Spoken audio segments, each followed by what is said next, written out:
Hello everyone. So today we are going to talk a little bit about the union budget of India. Today we are going to discuss what are the basics of which form a union budget. In the next video, upcoming video, we are going to discuss what the budget of 2023 talks about. But today we are going to understand what are the basics of budget की basically समझ में आना चाहिए ना कि budget होता कैसे है, बनता कैसे है, क्यों बनता है, क्या प्रोसेस होती है, सब कुछ आज तक पूरे ज़िंदगी में सुनते आए हैं कि बजट है भाई, बजट है एकदम। बजट जिस दिन निकल रहा होता है, प्रेजेंट किया जा रहा होता है, उस दिन टीवी का रिमोट को कोई हाथ नहीं लगाता। पूरे दिन घर में सिर्फ बजट चलता है टीवी पे। एकदम पापा लोग ऐसे सुनते हैं जैसे दूसरे दिन उनका टेस्ट हो बजट पे। होता है ना, हम लोग ऐसे इरिटेट हो रहे होते हैं कि यार ये क्या बजट, दिन भर बिल्कुल टीवी हाईजैक करके रखा है बजट देखने के लिए। बट भाई अब टाइम आ चुका है कि हमको भी समझ में आना चाहिए कि यूनियन बजट आखिर है क्या। उससे पहले कि हम समझें कि यूनियन बजट को बनाने की पूरी प्रोसेस क्या है और उसकी ज़रूरत क्या होती है, इससे पहले हम कुछ फ्यू स्टैटिक पॉइंट्स देखेंगे जो कि हमारे लिए याद रखना थोड़ा सा इंपॉर्टेंट है स्टैटिक पॉइंट ऑफ व्यू से, ठीक है, स्टैटिक जी के पॉइंट ऑफ व्यू से। तो फर्स्ट पॉइंट है, इंडिया का फर्स्ट बजट कब प्रेजेंट किया गया था। अब इंडिया का first budget doesn't necessarily mean independent India का। इंडिया पहले भी कंट्री थी, भले ही ब्रिटिश राज के अंडर थी, पहले भी कंट्री थी, पहले भी बजट प्रेजेंट होता था। उस हिसाब से, उस पॉइंट ऑफ व्यू से फर्स्ट बजट कब प्रेजेंट किया गया था, in 1869 by mister James Wilson. James Wilson ji ने 1869 में पहला बजट प्रेजेंट किया था। उसके बाद इंडिपेंडेंट इंडिया का फर्स्ट बजट कब प्रेजेंट हुआ था, इंडिपेंडेंस हमको कब मिला था, 1947 में। तो पहला बजट, जाहिर सी बात है कि पहला बजट जो इंडिपेंडेंट इंडिया का निकल के आया या प्रेजेंट किया गया वो 1947 में ही हुआ होगा। और किन्होंने प्रेजेंट किया होगा, हमारे देन फाइनेंस मिनिस्टर। हमेशा फाइनेंस मिनिस्टर जो होते हैं वही बजट प्रेजेंट करते हैं। उस टाइम पे हमारे फाइनेंस मिनिस्टर कौन थे, हमारे फाइनेंस मिनिस्टर थे मिस्टर R.K.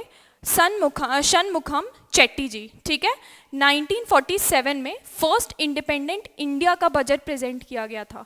अब कुछ की फैक्टर्स हैं कि जैसे 1955 तक बजट सिर्फ इंग्लिश लैंग्वेज में ही रिलीज़ हुआ करता था, लेकिन 1955 के बाद रियलाइज़ किया गया कि भाई इंडिया में हिंदी भाषी लोग ज़्यादा हैं, तो ऑब्वियसली अगर आप लोगों के लिए जो बजट निकाल रहे हो आप उनकी लैंग्वेज में ही नहीं निकाल रहे हो, उनको समझ में ही नहीं आ रहा है कि कितने फंड्स कहाँ एलोकेट हुए हैं, तो क्या पॉइंट है फिर, लोगों को ही जब समझ में नहीं आ रहा। तो 1955 के बाद से बजट जो रिलीज़ किया जाता है उसको both Hindi as well as English languages में रिलीज़ किया जाता है, ठीक है। नेक्स्ट इंपॉर्टेंट पॉइंट कि ब्रिटिश टाइम में बजट जो प्रेजेंट किया जाता था वो शाम के 5 बजे प्रेजेंट किया जाता था। बट 1955-56 के बजट से, अगेन जब से बजट को हिंदी और इंग्लिश दोनों में रिलीज़ किया जाने लगा, उसी टाइम के अराउंड से 1955-56 का जो बजट आया था उस टाइम से एक नई प्रथा चालू की कि पहले ब्रिटिश टाइम में शाम के 5 बजे बजट प्रेजेंट होता था, लेकिन अब सुबह के 11 बजे करेंगे, क्योंकि हमारा कल्चर कैसा है इंडिया में, हमेशा बचपन से मम्मी पापा से सुनते हैं कि भाई सुबह जल्दी उठो, जल्दी काम शुरू करो, शाम को जल्दी फ्री हो, शाम तक अपने कामों को मत टालो। तो शाम के 5 बजे तो हमारा दिन ख़त्म होना शुरू हो जाता है, मतलब सब लोग अपना रैप अप करके घर जाने का ट्राई करते हैं शाम के 5 बजे। शाम के 5 बजे हमारी इंडिया का जो पूरी कंट्री है, जिस पे पूरा फाइनेंशियल सिस्टम कंट्री का चलेगा अगले 1 साल तक, 5 बजे बजट प्रेजेंट किया जाता था। तो उस चीज़ को सुधारा गया और फिर 1955-56 के बजट के बाद से सुबह 11 बजे बजट प्रेजेंट होता था। नेक्स्ट वेरी इंपॉर्टेंट पॉइंट, 2017 के बजट से ये रिचुअल बनाया गया, again a change in ritual, जो प्रथा बेसिकली चलती आ रही थी उसमें चेंज किया क्या कि 2017 के पहले तक फरवरी के लास्ट वर्किंग डे पे बजट प्रेजेंट किया जाता था, फरवरी के last working day. Now it is very important कि लास्ट डे क्या होता है और लास्ट वर्किंग डे क्या होता है। फरवरी का जो लास्ट डे है, अगर उस दिन संडे हुआ तो उस दिन प्रेजेंट नहीं किया जाता था, लास्ट वर्किंग डे पे प्रेजेंट किया जाता था। लेकिन 2017 के बाद से ये प्रथा, इस रिचुअल को भी चेंज किया गया और बजट तब से अभी तक 1 फरवरी को प्रेजेंट किया जाता है। मतलब 1 फरवरी को चाहे जो भी दिन हो, 1 फेब को बजट प्रेजेंट किया जाएगा हमारा, ठीक है, these are some of the key points जो कि हमारे लिए स्टैटिक पॉइंट ऑफ व्यू से बजट में इंपॉर्टेंट है। ये सारी बेसिक चीज़ें हमको पता होना चाहिए। अब बजट बनता कैसे है, पूरा प्रोसेस क्या होता है, क्या क्या चीज़ें फॉलो की जाती हैं, क्या गाइडलाइंस होती हैं, budget basically how is a budget formed, उसके बारे में हम थोड़ा सा प्रोसेस में देखेंगे। ठीक है, तो ये 5 स्टेप्स होते हैं बजट फॉर्मेशन के। First is circular forms and details.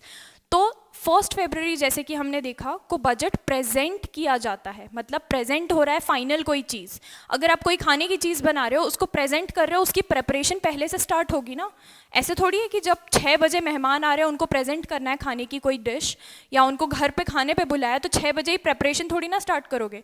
तो 1 फरवरी को प्रेजेंट किया जाता है बजट, बट उसकी प्रेपरेशन मतलब उसको बनाना कुछ 6 महीने पहले से चालू कर दिया जाता है। 6 महीने पहले से ये प्रोसेस स्टार्ट हो जाती है। स्टार्ट कैसे होती है, कुछ स्केलेटन फॉर्म्स मतलब बेसिकली ढांचा कि किस तरीके से क्या क्या होना है, उसका स्केलेटन फॉर्म्स और गाइडलाइंस, ये सारी चीज़ें। बजट से सबसे पहले हैंडल कौन करता है बजट को, बजट का बेसिकली बाप कौन है, वो है फाइनेंस मिनिस्ट्री। हमारी फाइनेंस मिनिस्ट्री ही, उन्हीं के पास पैसे जो भी होते हैं, फंड्स होते हैं, रिसोर्सेज होते हैं, वो ही एलोकेट करती है। तो ये सारे गाइडलाइंस और स्केलेटन फॉर्म्स कौन भेजेगी, फाइनेंस मिनिस्ट्री भेजती है।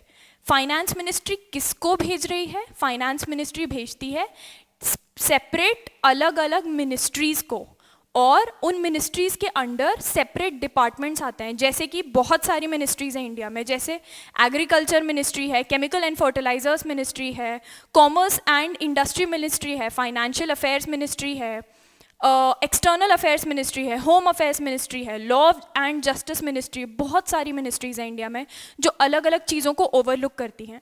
उन मिनिस्ट्रीज़ के अंडर कुछ डिपार्टमेंट्स भी फॉल करते हैं। तो फाइनेंस मिनिस्ट्री ये सर्कुलर्स या फॉर्म जो भी होते हैं, ये सारे, और गाइडलाइंस कि किस तरीके से आपको क्या करना है, वो सारी चीज़ें भेजती हैं अपने सेपरेट मिनिस्ट्रीज़ को। जैसे लॉ एंड जस्टिस की मिनिस्ट्री को भेजा, और एग्रीकल्चर मिनिस्ट्री को भेजा, ministry of chemical and fertilisers को भेजा, सबको अपना अपना ये सारे सर्कुलर्स भेजे जाते हैं। कौन भेजता है, फाइनेंस मिनिस्ट्री। ठीक है, फिर यहाँ सेपरेट मिनिस्ट्री में जाके, जैसे मिनिस्ट्री ऑफ एग्रीकल्चर को भेजा, तो वो ministry of agriculture in forms को फर्दर कहाँ भेजेगी, जो डिपार्टमेंट्स होते हैं, डिपार्टमेंट्स के ऑफिसर्स को, क्योंकि डिपार्टमेंट तो ऑफिसर्स ही मिलके बनाते हैं ना। इट्स नॉट ऐसे थोड़ी बोलते हैं कि वो आया देखो वो डिपार्टमेंट चलता आ रहा है।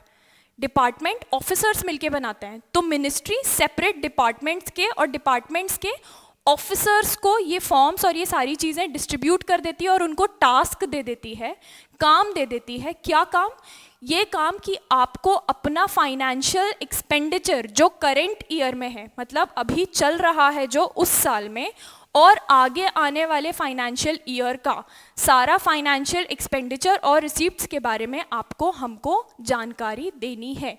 ये सारा काम कौन देता है, पूरा आप हायरार्की समझिए। फाइनेंस मिनिस्ट्री से आता है सेपरेट मिनिस्ट्रीज पे, मिनिस्ट्रीज से जाता है डिपार्टमेंट्स पे, और डिपार्टमेंट्स के सेपरेट ऑफिसर्स या ऑफिशियल्स जिनको हम कहते हैं उनके पास। ये पूरा होता है सर्कुलर्स, फॉर्म्स और डिटेल्स के अंडर। नेक्स्ट स्टेप जो होता है वो होता है डेटा एक्यूमुलेशन का, कि जब आपको बोला है कि भाई एक्सपेंडिचर बताओ, फाइनेंशियल एक्सपेंडिचर आपका कितना है, मतलब आपका स्पेंडिंग कितना है आपकी मिनिस्ट्री या आपके डिपार्टमेंट का।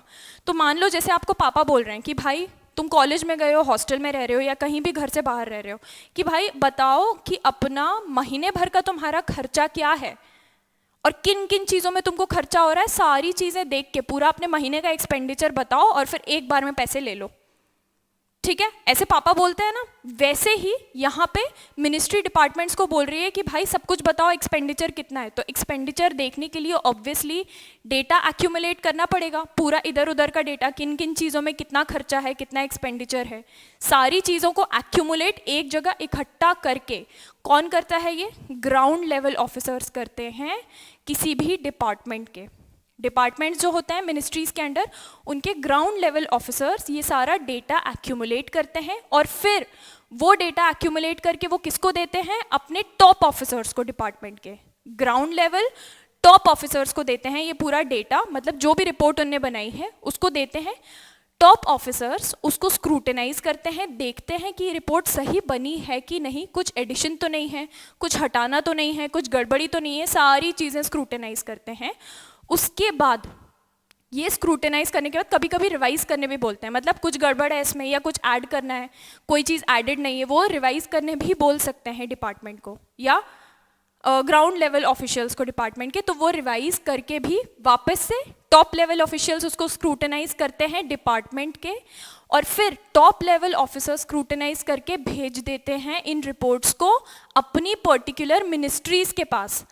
ये हायरार्की समझ रहे हैं आप? ग्राउंड लेवल ऑफिसर्स सबसे पहले तहकीकात करके पूरा डेटा एक्यूमुलेट करते हैं, ठीक है, क्या खर्चा है, कितना है, कैसे है, जो भी सब कुछ पूरा डेटा एक्यूमुलेट करते हैं, भेजते हैं वो अपने टॉप ऑफिसर्स के पास, डिपार्टमेंट के टॉप ऑफिसर्स पूरा स्क्रूटिनाइज करते हैं, उसके बाद वो भेज देते हैं अपनी पर्टिकुलर मिनिस्ट्री के पास। जैसे यहाँ for example ministry of agriculture की अगर हम बात कर रहे हैं, ministry of agriculture and farmers welfare एक मिनिस्ट्री होती है, उनकी अगर हम बात कर रहे हैं, उनके डिपार्टमेंट ने ये सब करके अब अपनी मिनिस्ट्री को भेज दिया, मतलब मिनिस्ट्री ऑफ एग्रीकल्चर को ये पूरी रिपोर्ट्स भेज दी। फिर मिनिस्ट्री ऑफ एग्रीकल्चर भी वो सारे रिपोर्ट्स को अच्छे से स्क्रूटिनाइज करता है, तहकीकात करता है, सब कुछ देखता है, परखता है कि ये जो डेटा दिया है, जो एस्टिमेट्स दिए हैं वो सही है कि नहीं। फिर ये सारे 3 लेवल पे स्क्रूटिनाइज हो गया, ground level, top level, ministry particular, फिर जाके वो फाइनल रिपोर्ट भेजी जाती है फाइनेंस मिनिस्ट्री के पास। फाइनेंस मिनिस्ट्री फिर देखती है ये डेटा एस्टिमेट्स क्या है, और फिर इकोनॉमिक स्टेट को देखते हुए, मतलब आप पापा को बोल दोगे कि पापा मेरा महीने का खर्चा इतना मेरे को बाहर घूमने में लगता है, इतना मेरे को खाने में लगता है, इतना मेरी लॉन्ड्री में लगता है, इतने में मेरी बुक्स वगैरह आती हैं, ये सब करके मेरे महीने का खर्चा 20,000 होता है। आपने बता दिया पापा को, अब पापा भी तो अपनी इकोनॉमिक स्टेट देखेंगे कि भाई एक को और पालना है, इसके अलावा स्कूल में है वो, ये तो अपना कॉलेज जाके खर्चा ऐसे बता रहा है जैसे बिल्कुल अकेले शहजादे पैदा हुए हैं। तो पापा अपनी इकोनॉमिक स्टेट देखेंगे, घर का, कार का लोन जा रहा है और भी 3 जगह पैसे जा रहे हैं, पूरे पैसे इसको दे दूंगा तो क्या होगा। तो इकोनॉमिक स्टेट जब पापा अपनी देखेंगे कि मैं कर पा रहा हूँ कि नहीं, उस हिसाब से तुमने 20,000 मांगे, तुमको हो सकता है 5 ही मिले, ठीक है, ऐसे ही होता है ना, 20 मांगे 5 मिल रहे हैं। तो पापा अपनी इकोनॉमिक स्टेट देखते हुए आपको देंगे। ऐसे ही फाइनेंस मिनिस्ट्री कंट्री की इकोनॉमिक स्टेट देखती है कि भाई हमारे पास ओवरऑल फंड इतने ही हैं।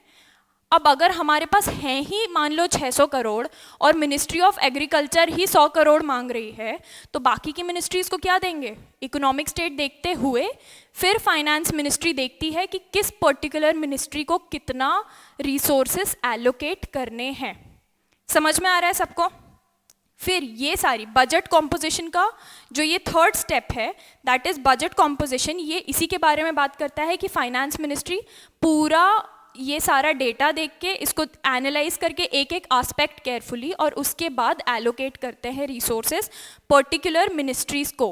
अब कई बार क्या होता है, मिनिस्ट्रीज के बीच में लड़ाई हो जाती है कि मान लो केमिकल एंड फर्टिलाइजर्स मिनिस्ट्री और एग्रीकल्चर मिनिस्ट्री के बीच में डिस्प्यूट हो गया, क्योंकि एक को मान लो कम मिले, एक ने जितने मांगे थे उसको उतने मिल गए और दूसरे ने जितने मांगे थे उसके आधे ही मिले, मतलब फंड्स जितने एलोकेट किए गए, तो आपस में ही डिस्प्यूट हो गया। इस केस में जैसे घर में 2 भाई बहनों के बीच की लड़ाई हो गई, पापा ट्राई करते हैं सॉल्व करने का, पापा यहाँ कौन है? Finance ministry. पापा ट्राई करते हैं रिजॉल्व करने का, उस चीज़ को सॉल्व करने का, लेकिन फिर पापा की भी नहीं जब सुनी जाती है, पापा जाते हैं दादाजी के पास। दादाजी कौन है? यूनियन कैबिनेट और our prime minister. Finance ministry जाती है फिर यूनियन कैबिनेट या फिर हमारे जो प्राइम मिनिस्टर कहलाते हैं उनके पास फाइनेंस मिनिस्ट्री जाती है, और फिर जो यूनियन कैबिनेट फाइनली कहती है इन 2 मिनिस्ट्रीज या जिन भी मिनिस्ट्रीज के बीच में डिस्प्यूट हुआ है, उसमें जो भी यूनियन कैबिनेट बोलेगी वो फाइनल डिसीजन माना जाता है। Is it clear? Now the next step is that of budget printing. Budget printing में बेसिकली कुछ छोटी मोटी सेरेमनीज होती हैं, जैसे कि हलवा सेरेमनी। जिस दिन बजट प्रेजेंट किया जाने वाला होता है, प्रिंटिंग पे जाता है उस दिन एक हलवा सेरेमनी होती है, क्योंकि हमारे कल्चर में ऐसा होता है ना कि कुछ मीठा खा के कुछ स्टार्ट करो, कोई नया इंपॉर्टेंट काम स्टार्ट करने जा रहे हो तो मीठा खा के स्टार्ट करो। तो हलवा सेरेमनी होती है जिस पे प्रिसाइड करते हैं फाइनेंस मिनिस्टर हमारे जो भी हैं, ठीक है। हमारी इस समय फाइनेंस मिनिस्टर कौन है? निर्मला सीतारमण जी, ठीक है। तो वो उस हलवा सेरेमनी पे प्रिसाइड करते हैं। उसके बाद सारे ऑफिशियल्स, नॉर्थ ब्लॉक एक दिल्ली में है, नॉर्थ ब्लॉक ऑफ दिल्ली, उसके बेसमेंट में चले जाते हैं और फिर सिर्फ तब बाहर निकल के आते हैं जब फाइनेंस मिनिस्टर बजट को प्रेजेंट करना चालू कर देते हैं। कहाँ प्रेजेंट करना शुरू कर देते हैं? पार्लियामेंट के सामने। क्यों बेसमेंट में चले जाते हैं? क्योंकि बजट की पूरी इंफॉर्मेशन, किस मिनिस्ट्री को कितना एलोकेट हुआ है, किसको कितना नहीं हुआ है, ये सब ऑफिशियल्स के पास है। ये जब तक पार्लियामेंट के सामने प्रेजेंट नहीं होता तब तक it has to be maintained into secrecy. इसको सीक्रेट मेंटेन करना होता है। तो अगर खुला छोड़ दोगे, इधर उधर बातें कर लेंगे, बता देंगे, गड़बड़ हो जाती है। बजट, यूनियन बजट को प्रेजेंट करने से पहले किसी को भी नहीं पता रहता एक्सेप्ट दोज ऑफिशियल्स जिन्होंने उस बजट पे काम किया है कि कितना किस मिनिस्ट्री को एलोकेट हो रहा है। ठीक है, तो दे गो इनटू सीक्रेसी। फिर जब फाइनेंस मिनिस्टर शुरू कर देते हैं बजट को प्रेजेंट करना, उसके बाद ही वो बेसमेंट से निकल कर आते हैं और ज्वाइन करते हैं फाइनेंस मिनिस्टर को, and that ultimately amounts to budget presentation. इस तरीके से पूरा प्रोसेस हमने मोटा मोटा देख लिया है किस तरीके से फॉलो होता है। कुछ स्टैटिक के पॉइंट्स देख लिए हैं जो हमको पता होने चाहिए कि किसने फर्स्ट प्रेजेंट किया था एवर, किसने फर्स्ट बजट प्रेजेंट किया था इंडिपेंडेंट इंडिया का, और कैसे कैसे ओवर द ईयर्स हमारे यूनियन बजट में चेंजेस आए हैं। ठीक है, I hope this session proves helpful to you all. Next session में हम डिस्कस करेंगे कि 2023 का जो यूनियन बजट है वो किस किस चीज़ों में उनके पर्टिकुलर्स क्या हैं और उसका प्रोसेस क्या था, वो सब चीज़ों को हम डिस्कस करेंगे। Okay, I will see you all in the next session. Bye bye.